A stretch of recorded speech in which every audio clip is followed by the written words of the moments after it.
क्या गोल्ड में निवेश का है सही समय? जानिए 3 साल के सबसे शानदार गोल्ड ईटीएफ रिटर्न्स। कौन से ईटीएफ हैं टॉप पर? क्या आप अपने पोर्टफोलियो को सुरक्षित और मजबूत बनाना चाहते हैं?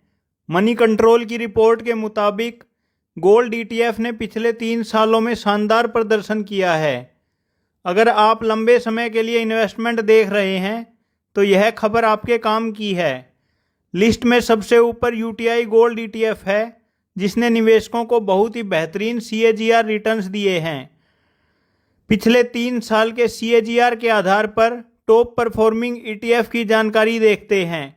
यूटीआई गोल्ड ईटीएफ, इस ईटीएफ ने 15.65% का सीएजीआर रिटर्न दिया है। एचडीएफसी गोल्ड ईटीएफ, इसका 3 साल का सीएजीआर 15.58% रहा है। आईसीआईसीआई प्रूडेंशियल गोल्ड ईटीएफ, इस फंड ने 15.55% का सीएजीआर दर्ज किया है। एसबीआई गोल्ड ईटीएफ, एसबीआई के इस ईटीएफ का सीएजीआर 15.51% रहा है। निप्पॉन इंडिया ईटीएफ गोल्ड बीज, इस पॉपुलर ईटीएफ ने 15.48% का सीएजीआर रिटर्न दिया है। गोल्ड ईटीएफ में ही निवेश क्यों करें? अगर आप फिजिकल गोल्ड की जगह ईटीएफ चुनते हैं तो आपको ये फ़ायदे मिलते हैं। आप शेयर बाजार की तरह कभी भी गोल्ड ईटीएफ को बाय और सेल कर सकते हैं।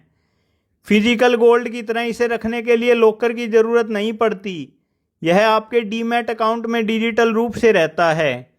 ईटीएफ में आप शुद्ध सोने में निवेश करते हैं तो मिलावट का कोई डर नहीं होता। ज्वेलरी की तरह इसमें कोई भी मेकिंग चार्जेस या वेस्टेज नहीं लगता। निवेश करने से पहले क्या ध्यान रखें? गोल्ड ईटीएफ में निवेश करना आसान है, लेकिन इन बातों को ना भूलें। अपने कुल निवेश का केवल 5 से 10% हिस्सा ही गोल्ड में रखें। गोल्ड की कीमतें अंतर्राष्ट्रीय बाजारों पर निर्भर करती हैं, इसलिए मार्केट फ्लक्चुएशन के लिए तैयार रहें। निवेश करने से पहले उस ईटीएफ का एक्सपेंस रेशियो ज़रूर चेक करें। जितना कम होगा उतना ज़्यादा फायदा रहेगा। क्या आपने गोल्ड ईटीएफ में निवेश शुरू किया है? कमेंट्स में बताएं और फाइनेंस अपडेट के लिए हमें फॉलो करें। यह वीडियो सिर्फ एजुकेशन पर्पज़ के लिए थी। क्या नेशनल स्टॉक एक्सचेंज का 30,000 करोड़ का आईपीओ बदल देगा दलाल स्ट्रीट का इतिहास? सावधान, इंडिया का सबसे बड़ा आईपीओ आ रहा है। नेशनल स्टॉक एक्सचेंज अपना आईपीओ सितंबर 2026 में लॉन्च करने की तैयारी में है। यह कोई छोटा मोटा इशू नहीं, बल्कि लगभग 30,000 करोड़ का मेगा इशू हो सकता है। अगर यह सफल रहा तो यह हुंडई मोटर इंडिया के 27,870 करोड़ के आईपीओ के रिकॉर्ड को तोड़कर भारत का अब तक का सबसे बड़ा पब्लिक ऑफरिंग बन जाएगा।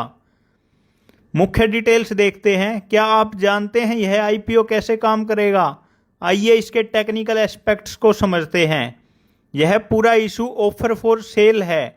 इसका मतलब है कि कंपनी कोई नया शेयर जारी नहीं कर रही, बल्कि मौजूदा एग्जिस्टिंग शेयर होल्डर्स अपनी हिस्सेदारी बेच रहे हैं।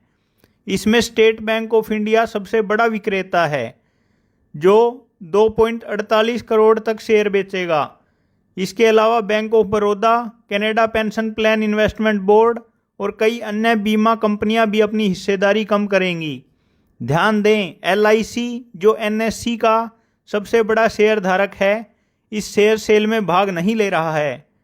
वैल्यूएशन और मार्केट इम्पैक्ट को देखें तो एनएससी के इस आईपीओ से जुड़ी कुछ बड़ी बातें देखते हैं तो इस आईपीओ के साथ एनएससी की वैल्यूएशन 5 लाख करोड़ से अधिक होने की उम्मीद है।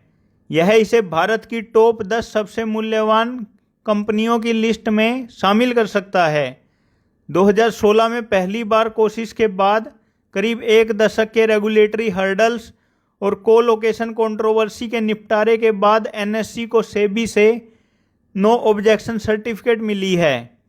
एनएससी का दबदबा कैश इक्विटी और डेरिवेटिव्स ट्रेडिंग वॉल्यूम में बहुत अधिक है। विश्लेषकों का मानना है कि एक्सचेंज की कमाई का एक बड़ा हिस्सा ऑप्शन ट्रेडिंग से आता है। निवेशकों के लिए क्या है? क्या आपको निवेश करना चाहिए? आईपीओ का साइज और टाइमिंग बाजार की स्थितियों पर निर्भर करेगी। ड्राफ्ट रेड हेरिंग प्रोस्पेक्टस को ध्यान से पढ़ें, जिसमें कंपनी के बिजनेस मॉडल, प्रॉफिटेबिलिटी और की रिस्क की पूरी जानकारी दी गई है। निवेश करने से पहले फाइनेंशियल एडवाइजर से चर्चा जरूर करें, क्योंकि यह एक बहुत बड़ा और जटिल फाइनेंशियल इवेंट है। ये वीडियो सिर्फ एजुकेशन पर्पज के लिए बनाई गई है। क्या एनएससी का यह आईपीओ दलाल स्ट्रीट के लिए गेम चेंजर साबित होगा? अपनी राय कमेंट सेक्शन में जरूर बताना। और अगर आप पैसा बचाना और पैसा बढ़ाना चाहते हो तो चैनल को फॉलो जरूर करके जाना।